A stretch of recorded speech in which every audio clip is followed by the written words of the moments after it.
8 years as an Alaska State Trooper teaches you things the Academy never covers. How to spot black ice under fresh powder, which rest stops the smugglers use, the exact tone of voice that means someone's about to pull a weapon during a traffic stop, and when to ignore your training and drive past someone who needs help. I'm Derek Hayes, Trooper First Class, stationed out of Delta Junction. My patrol zone covers a 100-mile stretch of the Richardson Highway between Fairbanks and Valdez, some of the most isolated road in the state. In winter, you can drive for an hour without seeing another vehicle. Cell service is non-existent for long stretches.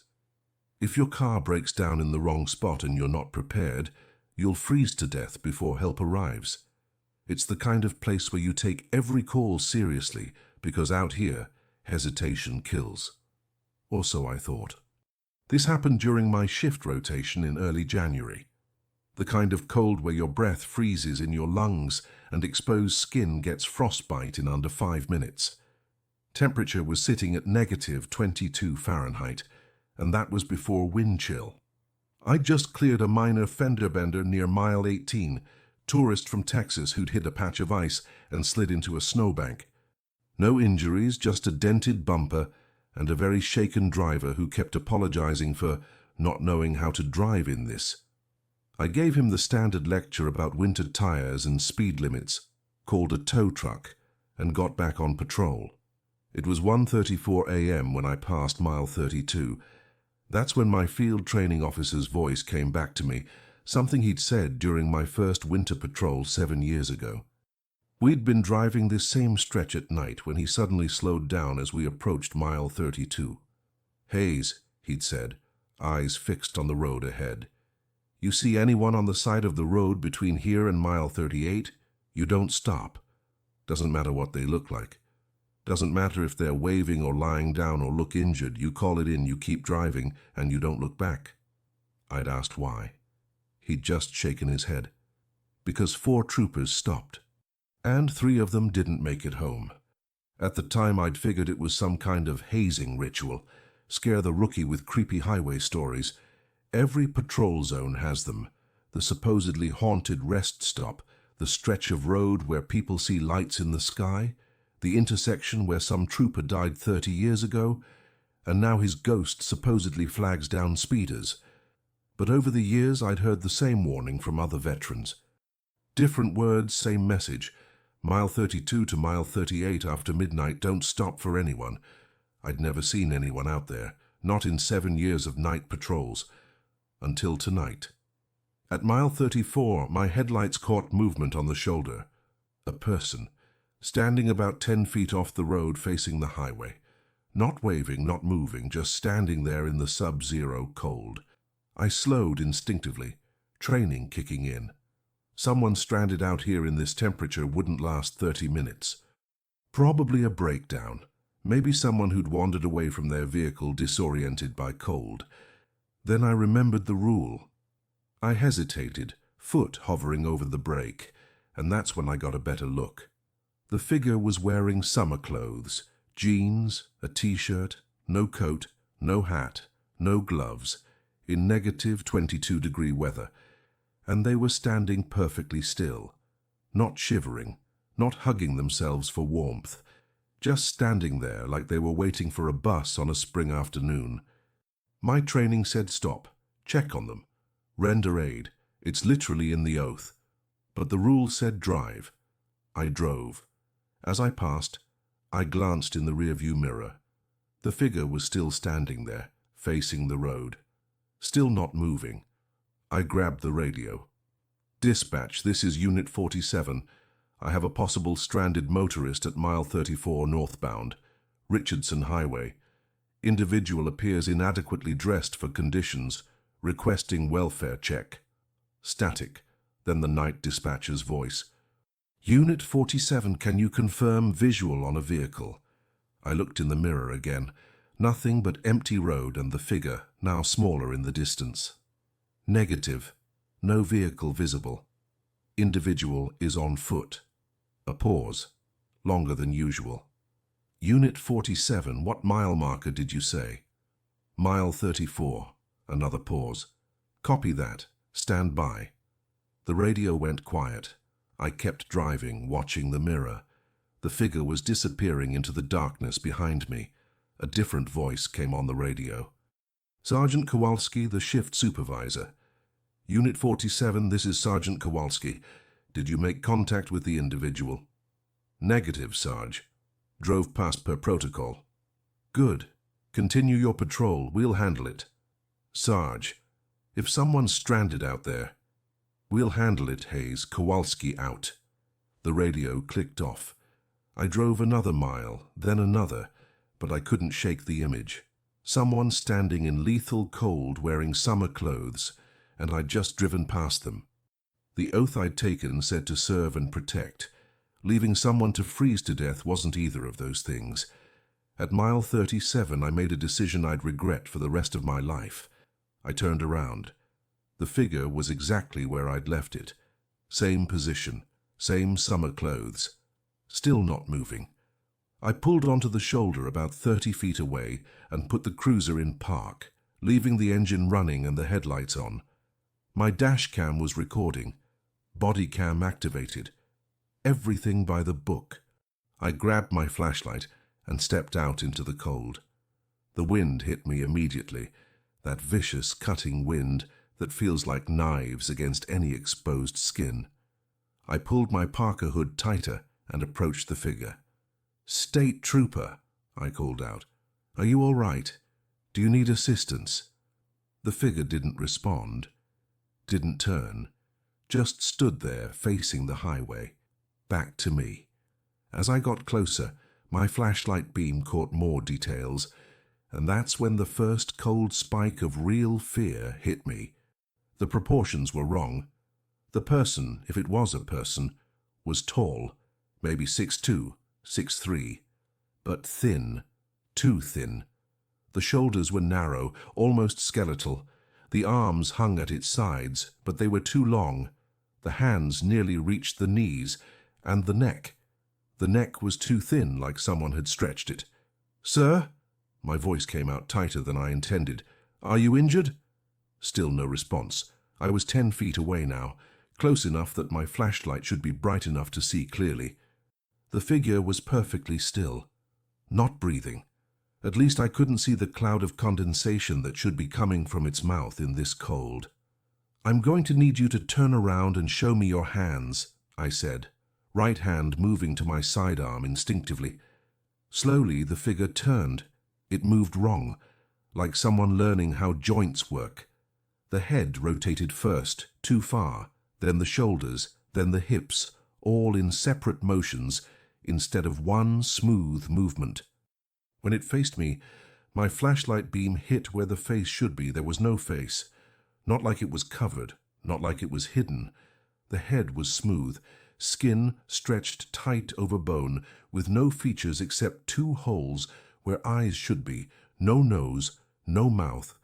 Just smooth, pale skin that looked gray-white in the flashlight beam, like something that had never seen the sun.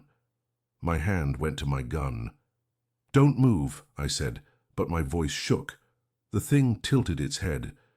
That same wrong movement, like a bird examining prey. Then it spoke. "Thank you for stopping, officer." The voice was perfectly human, male, calm, almost pleasant.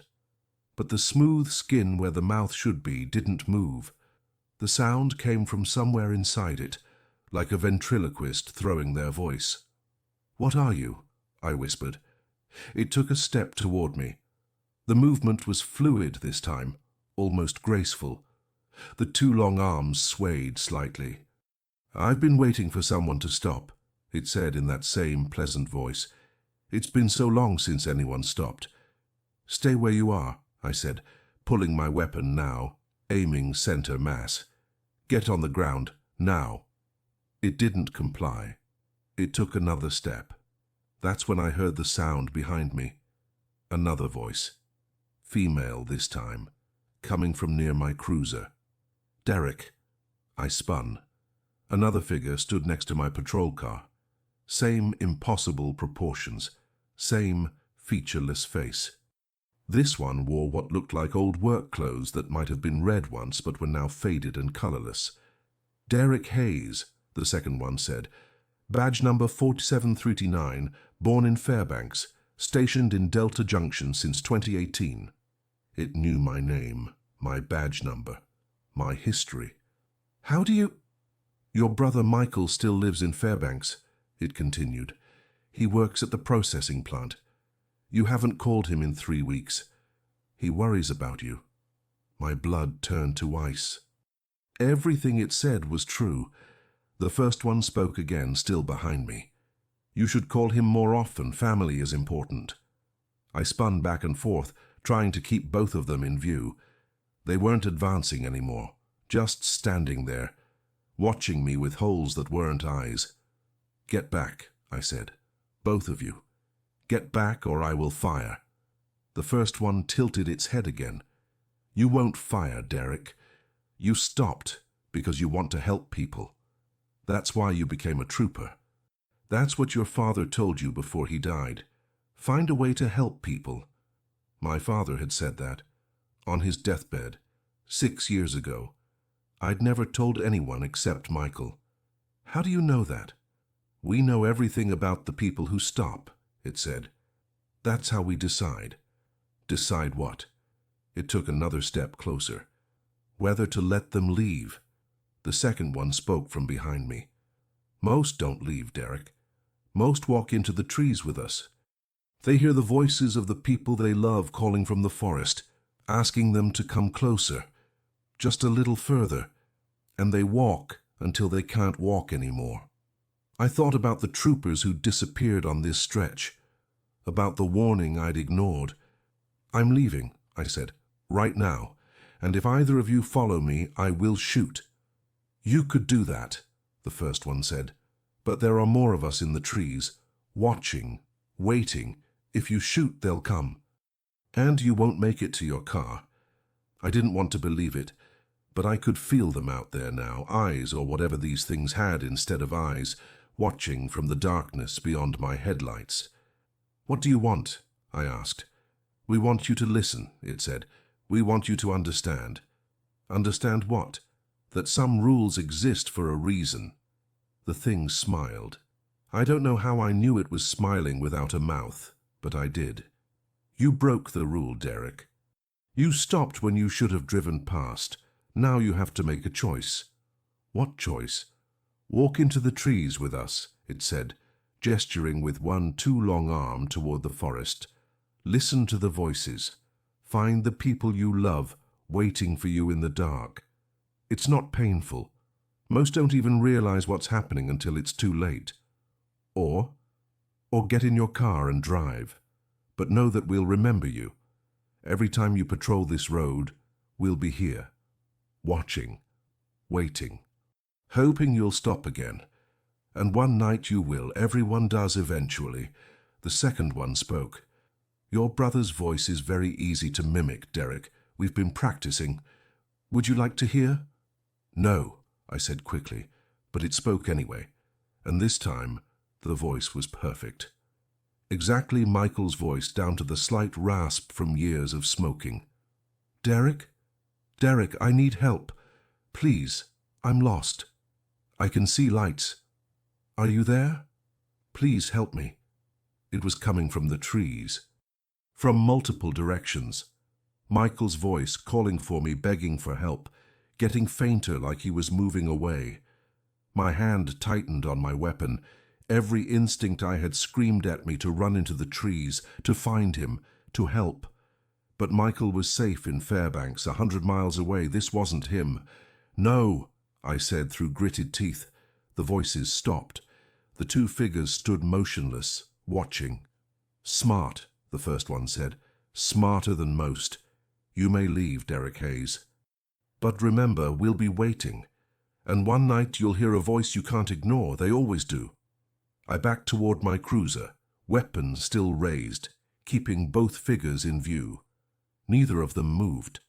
They just watched with those holes that weren't eyes as I reached my car, opened the door and climbed inside. I threw it in drive and hit the gas. The tires spun on ice for a heart-stopping second before catching. The cruiser lurched forward. In my rearview mirror, I saw both figures still standing there on the shoulder, watching, not moving, but beyond them, in the trees, I saw more shapes, dozens of them, all tall, all thin, all watching. I didn't slow down until I hit mile 50. I called it in when I was clear of the area, told Sergeant Kowalski everything. He listened without interrupting. When I finished, the line was quiet for a long time. "You all right, Hayes?" he finally asked. "No, Sarge. I'm really not. Go back to the station, end of shift, get some sleep." "What were those things?" Another pause. "I don't know. Nobody knows. They've been on this stretch of highway for at least 40 years, maybe longer. Some of the elders from the native villages around here have stories about them going back generations. They call them the Hollow Ones." "Why didn't anyone warn me, really warn me?" "We did. We told you not to stop. That's the only warning that matters. 3 troopers died, Sarge." "4," he corrected quietly. "There was one more before your time. He stopped at mile 35. They found his cruiser 3 days later. He was still inside, locked in, but his body was 12 miles into the forest. Coroner said he'd walked there, in his bare feet, in January. Still don't know how he got out of a locked car." My stomach turned. "So what do we do?" "Same thing we've always done. We patrol. We enforce the law. We help people. But between mile 32 and mile 38 after midnight we don't stop. We call it in and keep driving, and we hope that's enough." "It's not enough." "No," Sergeant Kowalski agreed. "But it's all we've got." The radio went silent. I drove back to the station as dawn started breaking over the mountains, wrote up my report, filed it under suspicious activity because there was no category for what I'd actually encountered. And I made a decision.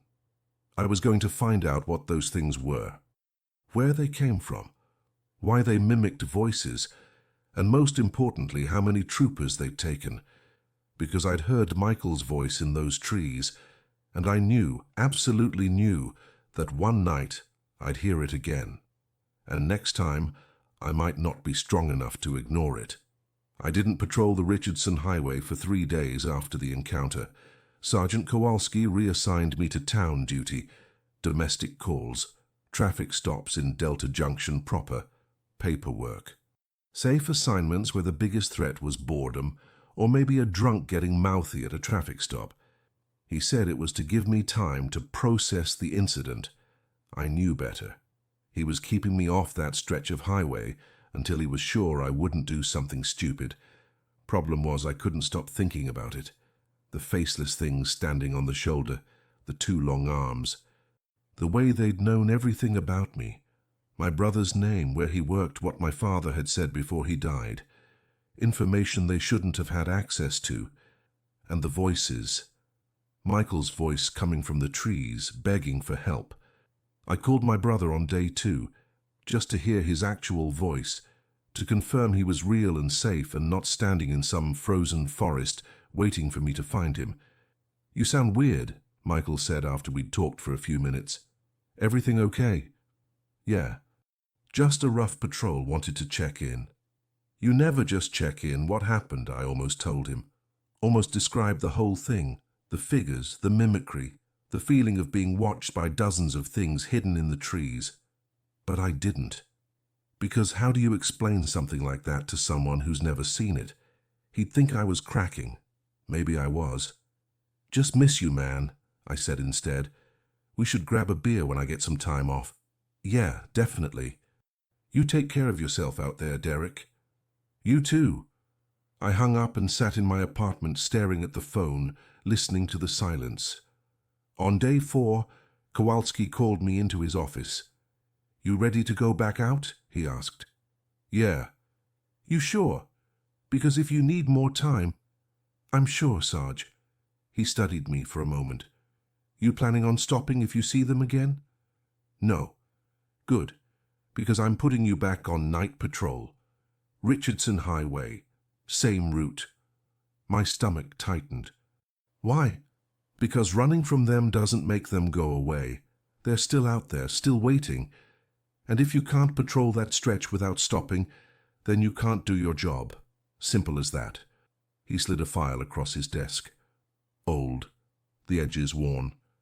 The kind of file that had been handled too many times over too many years. This is everything we have on the hollow ones, he said. Incident reports going back to 1981. Read it, learn from it, and for God's sake, follow the rules. I took the file. How many, Sarge? How many what? How many troopers have we lost to them? He leaned back in his chair. 4 confirmed, maybe more. There are 3 other missing persons cases from that stretch that might be related, but we never found enough evidence to be sure. And we just keep patrolling that road, keep sending people out there. What's the alternative? Close the highway. That's a major artery. Thousands of people use it every year. We can't shut it down because something weird happens after midnight between 2 mile markers. People are dying. People die on every highway in this state, Kowalski said quietly. Accidents, weather, wildlife. This job has always been dangerous. This is just one more danger we have to navigate. By following a rule we don't understand. By following a rule that works. 4 dead in 40 years, Hayes.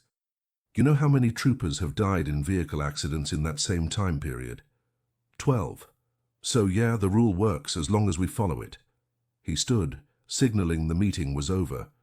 You're back on night shift starting tomorrow, 1800 to 0600.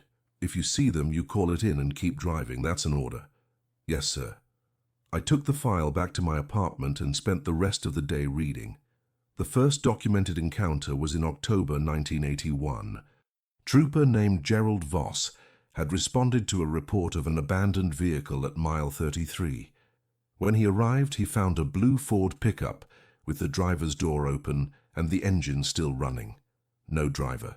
No footprints in the snow except leading away from the vehicle into the trees. Voss had radioed it in and gone to investigate. They found his body 6 days later, 8 miles into the forest, barefoot, frozen solid. The autopsy showed he'd walked the entire distance. His feet were shredded from rocks and ice. Cause of death was hypothermia, but the coroner noted something strange. Voss's body showed no signs of distress or struggle. His expression was peaceful, like he'd simply laid down to sleep. The next case was 1987. Trooper named Linda Chen stopped for what she described as a woman in distress at mile 36. Chen had gotten out of her vehicle and approached. Backup arrived 15 minutes later to find Chen standing motionless on the shoulder, staring into the trees, completely unresponsive. They had to physically drag her back to the cruiser. She spent 3 days in the hospital, catatonic. When she finally spoke, all she said was, "They're still calling. Can't you hear them? They're still calling." Chen never returned to duty. Last anyone heard, she was in a care facility in Anchorage, still insisting she could hear voices calling her name from somewhere far away. 1993, Trooper James Holloway stopped at mile 34 for what he reported as multiple pedestrians on the roadway. His last radio transmission was at 2:47 a.m. "Dispatch, I've got maybe 6-7 people out here. None of them are responding to verbal commands. Requesting backup." Backup arrived at 3:15 a.m. Holloway's cruiser was empty, door open. Engine running, flashlight on the ground still lit. They never found him. The 4th case was 2003. Trooper named Marcus Reeves. He'd ignored the warnings, thought they were superstition. Stopped at mile 35 because he saw what he described as a child standing on the shoulder. They found his cruiser the next morning. Reeves was inside, doors locked from the inside, but he'd somehow torn out his own throat. The coroner ruled it suicide, but nobody could explain how he'd done it or why. There was no weapon, just his hands bloody up to the wrists and a wound that should have been impossible to self-inflict. I closed the file and sat in the dark apartment, listening to the wind howl outside. 4 troopers, 4 different encounters, 4 different outcomes. But they all had one thing in common: they'd stopped, and now I was one of them. I'd stopped, I'd approached, I'd heard the voices. The only difference was I'd driven away. But the thing had told me they'd be waiting. That one night, I'd hear a voice I couldn't ignore. I thought about Michael, about how perfect the mimicry had been, about how badly I'd wanted to run into those trees to find him. If they used his voice again, would I be strong enough to resist? I didn't know. My first night back on patrol was January 9th. Clear sky, temperature at -18, perfect visibility. I drove the Richardson Highway north from Delta Junction, following my usual route, checked speed. Responded to a call about a moose on the road near mile 12. False alarm, the moose had already moved on. Stopped at mile 22 to help a stranded motorist with a dead battery. Normal patrol. Normal night. At 1:30 a.m., I approached mile 32. My hands tightened on the steering wheel. My heart rate kicked up. Every sense went on high alert. The shoulder was empty. No figures, no movement, just snow and darkness and the endless line of trees. I drove through mile 34, mile 36, mile 38. Nothing. I released a breath I didn't realize I'd been holding. Maybe they were gone. Maybe they only appeared on certain nights. Maybe I'd gotten lucky and they'd moved on to some other stretch of highway. At mile 40, my radio crackled. Unit 47, this is dispatch. We have a report of a stranded motorist at mile 35 southbound. Caller reported seeing someone standing on the shoulder approximately 10 minutes ago. Can you respond? My stomach dropped. Mile 35. Right in the zone. Dispatch, this is Unit 47. Who called it in? Anonymous cell call. Caller didn't leave a name. Can you ping the location of the call? Pause. Negative. Call came from a number we can't trace back. Probably a burner or satellite phone. Or no phone at all, I thought, because they know how to make us come to them. Copy that, dispatch. I'm 10 minutes out. Requesting backup before I make contact. Another pause. Longer this time. Then Sergeant Kowalski's voice came on. Unit 47, this is Kowalski. Do not stop at that location. Repeat, do not stop. Drive past and confirm visual only. Copy, Sarge. Visual confirmation only. I turned around at mile 42 and headed back south, every nerve in my body screaming at me to turn around and go the other direction.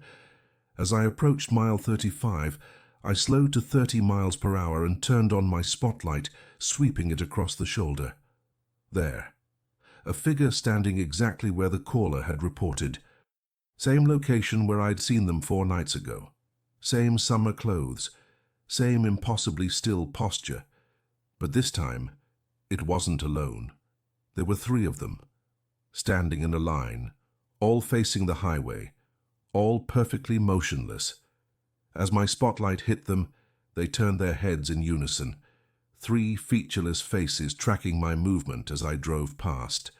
I keyed the radio. Dispatch, Unit 47. I have visual confirmation of 3 individuals at mile 35 southbound. They appear to be... I struggled for words that wouldn't sound insane. They matched the description from my previous report. Copy, Unit 47. Continue patrol. Do not engage. I drove past, checked the rearview mirror. All 3 figures had turned to watch me go, still standing in that perfect line. Still not moving except for their heads, and behind them, barely visible in the darkness beyond my spotlight, I saw more shapes moving between the trees. Not 3, not a dozen, dozens, maybe more. Dispatch Unit 47. Be advised there are multiple additional individuals in the tree line. Estimate at least 20, maybe more. Request additional units for area sweep. Kowalski's voice came back immediately. Negative, Unit 47.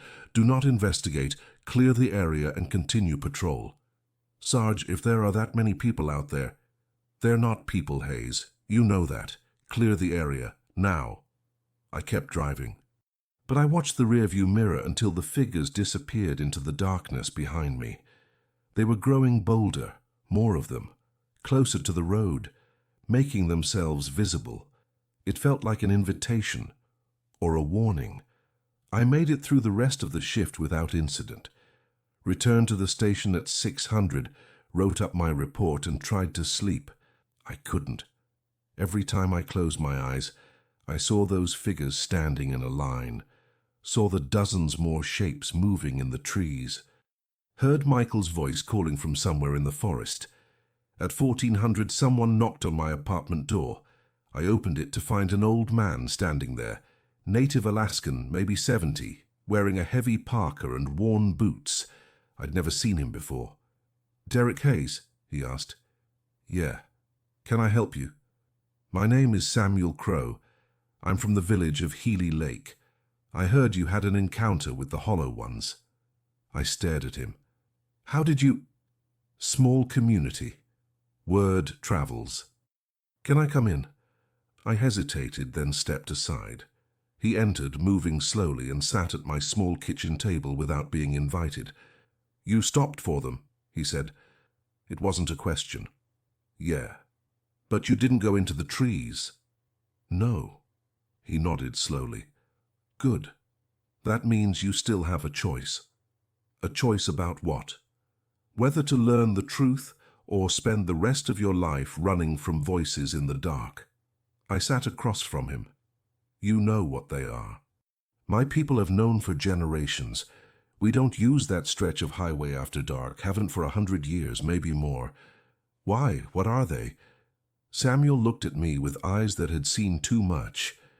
"They're what happens when people get lost and don't want to be found.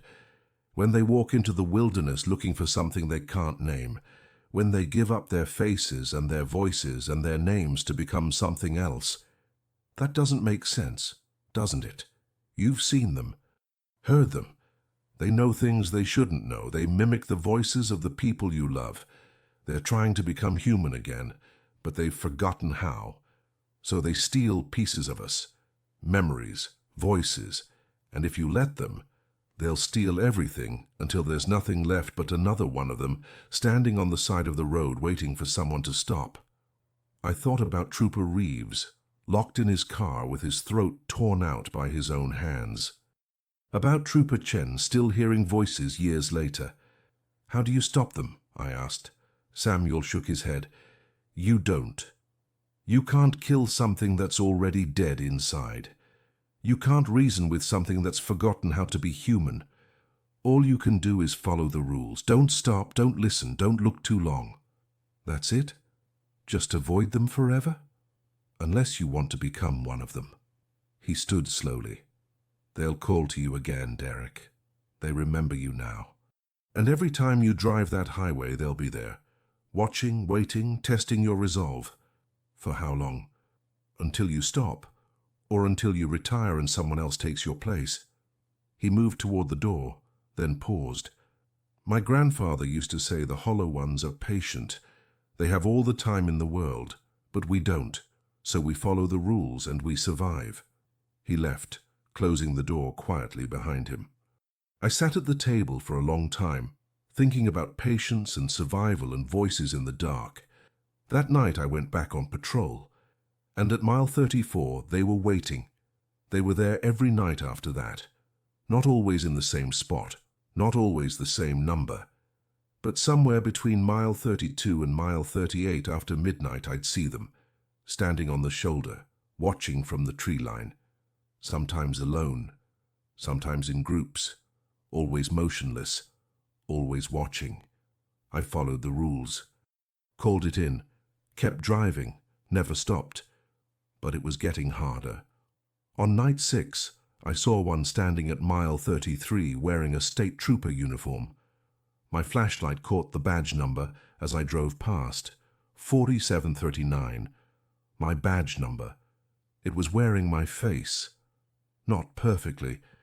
The proportions were still wrong, too tall, arms too long, but close enough that for a split second I thought I was looking at myself standing on the side of the road. I reported it. Kowalski told me to ignore it. Said they were adapting, learning, trying new tactics. On night 9 there were 7 of them at mile 36. arranged in a circle around something on the ground. As I drove past, my spotlight caught what was in the center of the circle. A state trooper cruiser. Old model. Covered in rust and ice. Hadn't been moved in years. I checked the records when I got back to the station. The vehicle matched the description of James Holloway's cruiser. The one from 1993. The one they'd found empty with the door open. But the official report said that cruiser had been towed and decommissioned years ago, so either the records were wrong or the Hollow ones had somehow brought it back, placed it there like a trophy or a warning. On night 12 I saw my brother, not one of them wearing his face, actually Michael, standing at mile 34 in his work clothes, waving both arms over his head, face panicked. I slowed instinctively, reached for the radio to call it in. Then I saw the proportions.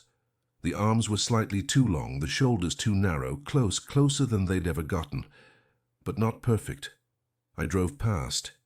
In the rearview mirror, I watched the thing drop its arms and stand motionless again, watching me go. When I got off shift, I called Michael, just to be sure. He answered on the third ring, groggy. "Derek, it's 6 in the morning. What's wrong?" "Nothing, sorry. Just needed to hear your voice." "You okay, man? You sound weird." "Yeah." "I'm okay. Go back to sleep." I hung up and stared at my phone. They were getting better at mimicry, learning details, refining the imitation. How long before I couldn't tell the difference? On night 15, Kowalski called me into his office before my shift. "We have a problem," he said. "What kind of problem?" He turned his computer monitor to face me. On the screen was a missing persons report. A tourist from Oregon. Last seen 3 days ago at a gas station near Delta Junction. His rental car had been found abandoned at mile 35 of the Richardson Highway. Doors open, engine still running. No sign of the driver. "Search and rescue is organizing a sweep of the area," Kowalski said. "They want trooper support, which means you." My stomach dropped. "Sarge, you can't send a ground team into those woods, not near that stretch." "I don't have a choice. There's a man missing. We have to search." "He's not missing." He stopped. He went into the trees. "And if we go in after him, then we follow protocol. Daylight search only, large team, nobody goes off alone. We sweep the area, we look for signs, and we get out before dark. They won't find him." "Probably not, but we have to try." Kowalski leaned forward. "You're going to be on that team, Hayes, and I need you to keep your head. If anyone sees anything unusual, you report it immediately and we extract. Understood?" "Yes, sir." "I mean it. These people don't know what's out there. You do. That makes you responsible for keeping them safe." The search started at 800 hours the next morning. 12 people total, 6 search and rescue volunteers, 4 troopers, including me, and 2 guides from a local native village. One of the guides was Samuel Crow. He recognized me immediately and pulled me aside while the others were gearing up. "You shouldn't be here," he said quietly. "I don't have a choice." "There's always a choice. You can refuse. Say you're sick. Something. And let these people go in there without someone who knows what to look for?" Samuel studied me. "You think you can protect them?" "I can try." He shook his head. "The Hollow ones don't hunt during the day. But that doesn't mean the forest is safe. There are places in there you shouldn't go, signs you need to recognize." "What signs?" "Trees arranged in circles, stones stacked in impossible patterns, areas where nothing grows. If you see any of that, you turn around immediately. Those are their territories. Go in there and you might not come out, daylight or not. Why are you here if it's so dangerous?" "Same reason as you. Someone has to keep these people alive." He glanced at the other searchers. "Most of them think this is a normal rescue. They don't know what lives in these woods, and they're not going to believe us if we tell them." The search coordinator, a woman named Ellis, called everyone together. "All right, people. We're looking for Michael Chen, 43 years old, from Portland. Last confirmed sighting was 3 days ago. His vehicle was found at mile 35 with the engine running and no sign of struggle.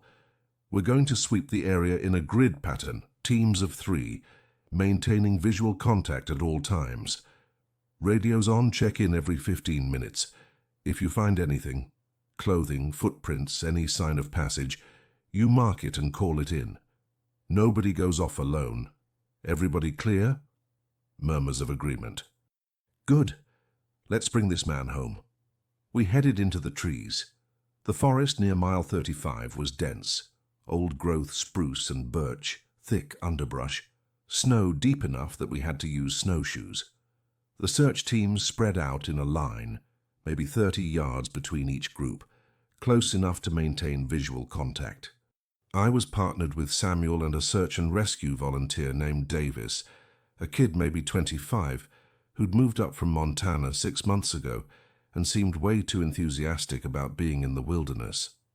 How often do you guys do searches out here? Davis asked as we pushed through a particularly thick stand of spruce. Not often, I said, but when you do, you usually find people, right? Samuel and I exchanged a glance. Sometimes, Samuel said carefully. We'd been searching for maybe an hour when Davis stopped. Hey, you guys see that? He was pointing ahead into a small clearing maybe 50 yards away. See what? I asked.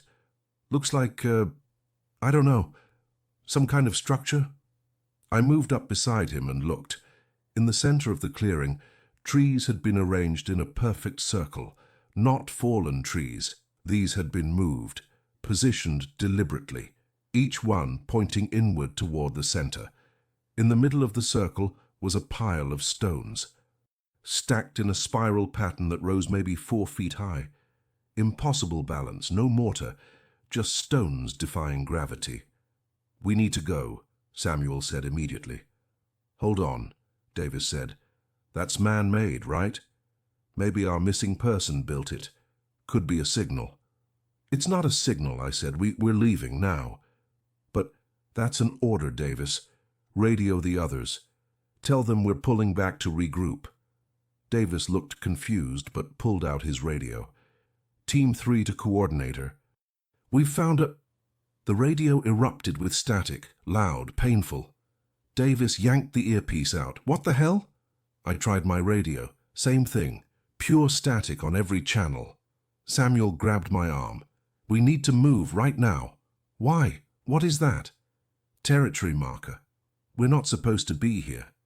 From somewhere in the trees behind us I heard a sound. Not wind, not an animal. Footsteps, multiple sets, moving through the snow, coming closer. But it was daylight, full daylight. Samuel had said they didn't hunt during the day. Run, Samuel said. We ran. Behind us the footsteps matched our pace, not faster, not slower, just keeping distance, following. Davis kept looking back, face pale. What is that? What's following us? Don't look, I said. Just keep moving.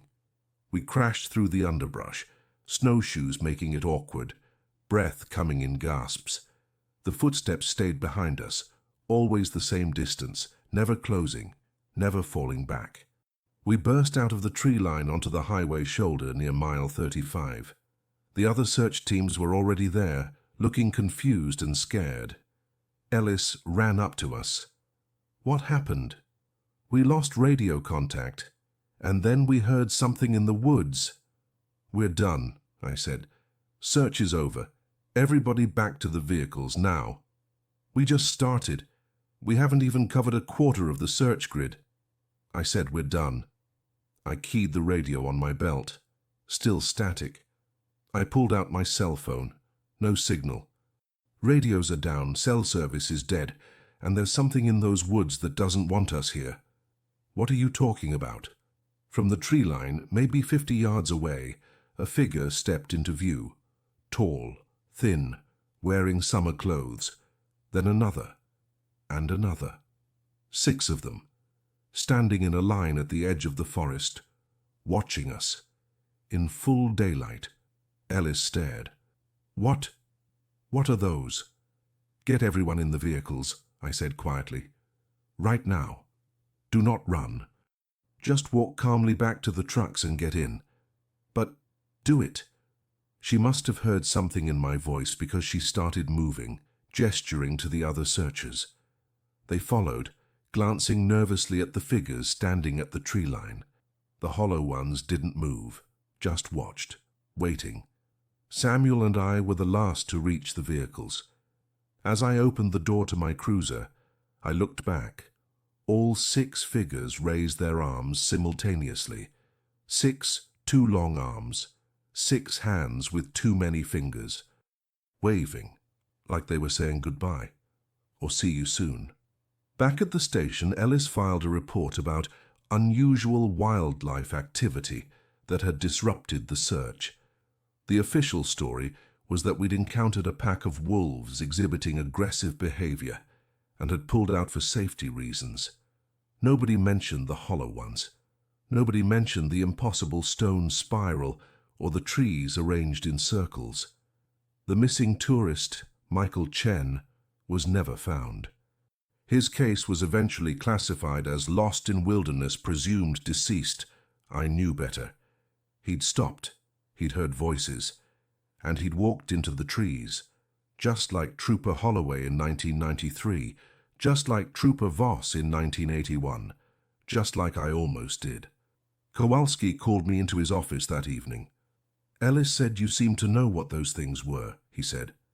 "Yeah. She's asking questions. So are some of the volunteers." "What are you going to tell them?" "Same thing I tell everyone. It's classified as an ongoing investigation. They'll get a memo thanking them for their service and reminding them about confidentiality agreements. And if they don't sign," Kowalski smiled grimly, "they always sign, because the alternative is explaining to their friends and family that they saw something impossible in the woods, and nobody wants to be the crazy person who believes in monsters." He leaned back in his chair. "You did good today, Hayes. You kept them safe. Got them out before anyone else disappeared. We left a man out there. We left a man who broke the rule, who stopped when he should have kept driving. You can't save everyone, especially when they won't save themselves." I thought about the hollow ones standing at the tree line, about the way they'd waved goodbye. "They're getting bolder," I said, "coming out in daylight, following search teams. It's like they're not afraid of us anymore. Or they're testing us, seeing how far they can push before we push back." "Can we push back?" Kowalski was quiet for a moment. "I don't know. Nobody's ever tried. The rule has always been avoidance. Don't stop. Don't engage. Don't give them what they want." "What if avoidance isn't enough anymore?" He didn't have an answer. That night I went back on patrol. Alone. My choice. At 2:14 a.m. I approached mile 34. They were waiting, not on the shoulder this time, standing in the middle of the road, blocking both lanes. 20 of them, maybe more, all standing in perfect formation, all facing my cruiser. I stopped 50 feet away, engine idling, headlights illuminating the line of faceless figures. We stared at each other. Then, slowly, they parted, created a path down the center, leading past them, through them, an invitation or a test. I put the cruiser in drive and eased forward, slowly, 10 miles per hour. As I passed between them, they turned their heads to watch me, all of them, moving in unison. I kept my eyes forward, hands steady on the wheel, breath controlled. I made it through. In the rearview mirror, I watched them close the gap behind me, reform the line, still facing my direction, still watching. I didn't stop driving until I hit mile 50. When I reported it to Kowalski, he was silent for a long time. "They let you through," he finally said. "Yeah, that's never happened before." "I know. Hayes, what do you think that means?" I thought about the way they'd parted, the way they'd watched me pass, the way they'd reformed after I was through. "I think they're deciding," I said. "Deciding what? Whether I'm worth keeping around, or whether it's time to add my cruiser to the collection in the woods." 3 weeks passed after they let me through. 3 weeks of night patrols where I saw them every single shift. Sometimes one or two, sometimes dozens. Always watching, always waiting. But they never blocked the road again. They'd moved back to the shoulders, to the tree line, to the edges, close enough to be seen, far enough to maintain the boundary. It felt like a truce, fragile, temporary. I knew it wouldn't last. On February 4th, Kowalski pulled me off patrol rotation. "You're being reassigned," he said. "Where?" "Anchorage, administrative duty, 6 months minimum." I stared at him. "You're pulling me off the highway. I'm getting you away from them before you do something we'll both regret." "Sarge, you've been out there every night for a month, Hayes. You've seen them more times than any trooper in history. You're developing a pattern, a relationship, and that's dangerous." "I'm following the rules." "You're obsessing. There's a difference." He slid a folder across his desk. "Transfer orders, effective immediately. You've got 48 hours to pack up and report to the Anchorage office." "Who's taking my patrol zone?" "Trooper named Jennifer Park. She's transferring in from Juneau, 5 years experience." "Does she know about them?" "She's been briefed. She knows the rules." "Briefed isn't enough. She needs to understand. She'll learn the same way you did. The same way we all did." Kowalski's expression softened slightly. "Hayes, you did good work out there. You survived something that's killed 4 troopers and driven others insane, but you're too close to it now. You need distance. Time to clear your head." "And if Park stops? If she breaks the rule?" "Then we'll deal with it, same as always." I took the folder, didn't open it. "When does she start?" "Tomorrow night. You're going to ride along with her, show her the route, brief her on everything. Then you're done." Jennifer Park was 32, confident, competent, the kind of trooper who'd seen enough to not rattle easily, but not so much that she'd become cynical. We met at the station at 1700 hours for the shift briefing. "Trooper Hayes," she said, shaking my hand. "I've heard about your encounters on the Richardson. Sergeant Kowalski filled me in on the basics." "The basics aren't enough. Then fill in the gaps. I'm listening." We got in my cruiser and headed north on the Richardson Highway as the sun started setting behind the mountains. I told her everything. The first encounter, the mimicry, the voices, the search and rescue operation, the way they'd blocked the road and then let me through. She listened without interrupting. When I finished, she was quiet for a long time. "So the rule is simple," she finally said. "Don't stop between mile 32 and mile 38 after midnight, no matter what." "Yeah. And they know things about you. Personal things. Everything. They'll know your family, your history, your fears. They'll use all of it." "How?" "I don't know. Samuel Crow thinks they steal pieces of people who go into the trees, memories, voices. Maybe that's how they learn." "The old man from Healy Lake?" "Yeah, he knows more than he's telling, but what he has told me matches everything in the incident reports." Park nodded slowly. "Okay, so I follow the rule. Don't engage. Don't stop. Don't listen to voices. Anything else?" "Yeah, don't get comfortable. Don't assume you understand them, because the moment you think you've got them figured out, they'll do something new." We drove in silence for a few minutes. At 1830 hours, we passed mile 32. The shoulder was empty. No figures, no movement. Park relaxed slightly. "Maybe they won't show tonight." "They'll show. They always do after dark." At 20:43 hours, we made our first northbound pass through the zone. Still nothing. Park checked the shoulder, the tree line, scanning with her flashlight. "Where are they?" "I don't know, but they're here. They're always here." We continued patrol. Responded to a call about a disabled vehicle at mile 15. False alarm. Driver had already been picked up by a friend. Checked speeds.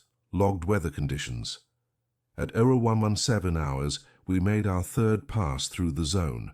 That's when Park saw them. "Jesus," she whispered. At mile 34, 5 figures stood on the shoulder, perfectly still, watching the cruiser approach. "Keep driving," I said. "I am." As we passed, all 5 heads turned in unison to track our movement. Park's hands tightened on the wheel. Those aren't people." "No." "What the hell are they?" "We don't know. We just know the rules work. As long as we don't stop, we're safe."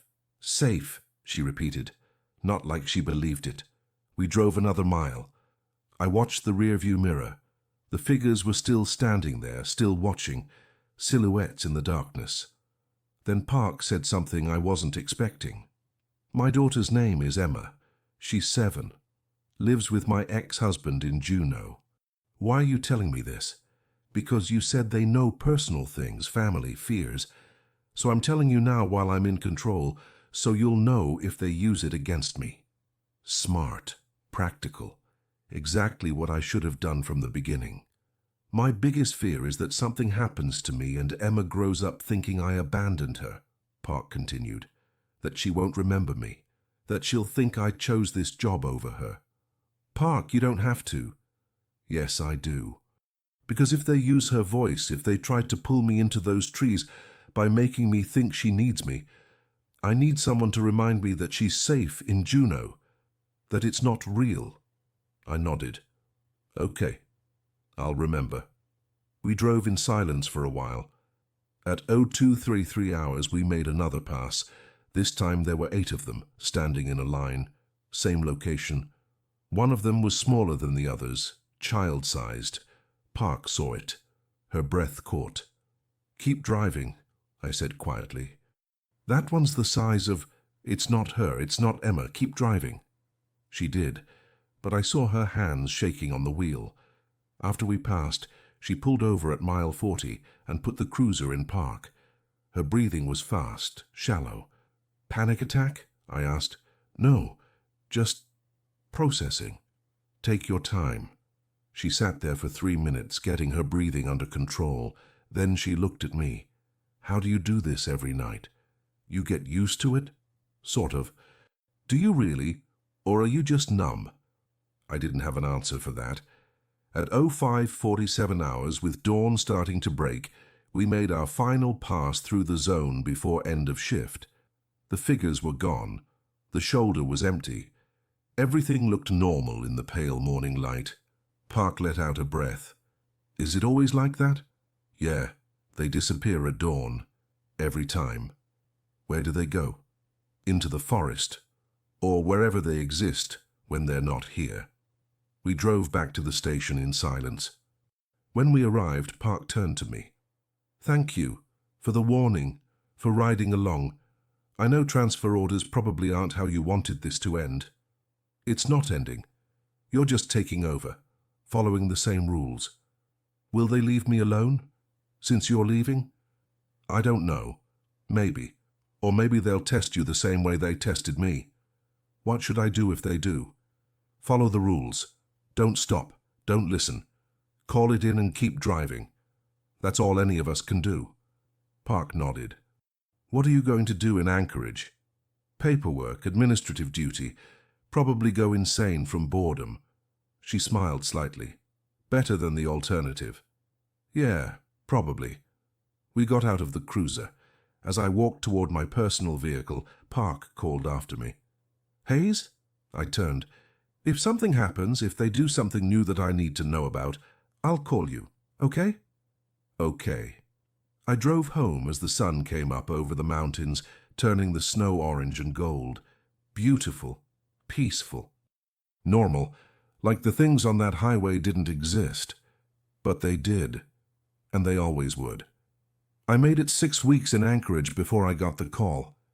It was Park. Her voice was tight, controlled, but I could hear the fear underneath. "Hayes, I need to know something." "What? Did they ever follow you? Away from the highway?" My stomach dropped. "What do you mean?" "I mean I saw one tonight, at my apartment building, in the parking lot, just standing there, watching my window." "Are you sure?" "It was wearing my face, Hayes, my face. standing in the parking lot at 3 in the morning wearing my goddamn face. Get out. Right now. Pack a bag and get to the station. Don't go back to that apartment. I can't just abandon. Yes, you can. They've decided you're worth following. That's never happened before. Not off the highway. You need to break the pattern, change your routine, make yourself unpredictable. Silence. Then, what if that's not enough? Then you request a transfer. Get as far away from Delta Junction as you can. Let someone else take the patrol. Like you did. The accusation stung because it was true. Yeah, I said quietly. Like I did. Did it work? Did they leave you alone? I looked out my apartment window, down at the street below, at the parking lot across from my building. There was a figure standing there, tall, thin, perfectly still, watching my window. No, I said. It didn't work. Park was quiet for a long moment. So what do we do? I watched the figure below. It raised one too long arm and waved. I don't know, I admitted. I really don't know. That was 3 months ago. I'm still in Anchorage, still doing administrative work, still seeing them occasionally in parking lots on street corners, standing in the shadows between buildings, always watching, never approaching. Park requested a transfer to Fairbanks. Got it. Last I heard, she's doing fine. Hasn't seen them in weeks, but I know how this works now. They don't let go, not really. Once they've marked you, once you've broken the rule and survived, you're part of their pattern, part of their collection of almosts and not quites. I could leave Alaska, move to the lower 48, try to put an entire continent between me and that stretch of highway. But I don't think distance matters anymore. They know my face. They know my voice. They know everything about me that matters. And one night, maybe next week, maybe next year, I'll hear a voice I can't ignore. My brother's voice, my father's voice, someone I love calling for help from somewhere dark and cold. And when that happens, I'll have to decide. Follow the rule one more time. Ignore it and live with the guilt. Or break the rule again. Walk into the darkness. Find out what they really are. What they really want. Samuel Crow was right. The hollow ones are patient. They have all the time in the world. But we don't. So we follow the rules. We survive. We tell the next person the same thing we were told. After midnight, between mile 32 and mile 38, don't stop for anyone. No matter what they look like, no matter whose voice they use, just keep driving. Because once you stop, you're theirs and they never let go. They never.